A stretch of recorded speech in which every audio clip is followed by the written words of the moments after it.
COVID-19 го помлати сјајот на 60-тото издание на Охридско лето. Без грандиозен почеток, јубилеот на најпрестижната музичко-сценска манифестација кај нас за прв пат во историјата започна надвор од стандардниот термин на 12 јули. Традиционална беше само сцената на античкиот театар, на кој имаше далеку помал број поклоници на уметноста од дозволените 400, поради ограничувањата предвидени со строгите здравствени протоколи за заштита од коронавирусот. Програмата, која била во неколку наврати именувана, беше промовирана 5 дена пред почетокот на фестивалот, што предизвика реакции во јавноста. Да се организира Охридско лето во услови на COVID-19 не е воопшто лесно, но е апсолутно неопходно, рече покровителот на фестивалот, председателот на државата Стево Пендаровски. Многумина со загриженост прашуваа како ќе изгледа уметноста и културата во светот во кој вирусот COVID-19 е доминантен.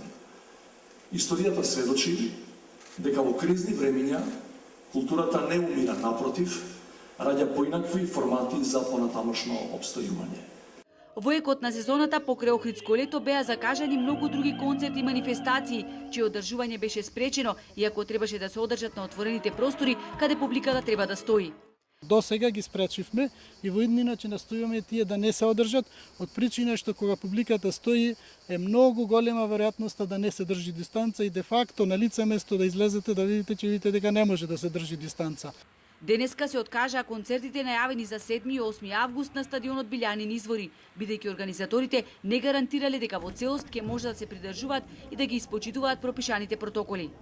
Истото се однесува и на просторот по поранешната касарна. Во моментов немаме издадено дозвола за одржување на концертите на оваа локација, иако менаџерските куки ги промовираат настаните и термините за одржување. Дозвола за одржување нема, но сепак за концертите кои треба да се одржат во касарната се уште се продаваат карти. Секој со маката, организаторите на Охридско лето, кои синоќа во целост се придржуваат до протоколите. Присутните беа оддалечени едни од други на растојание од 2 метри, а на влезот им беше мерена температура. Имаат уште една главоболка.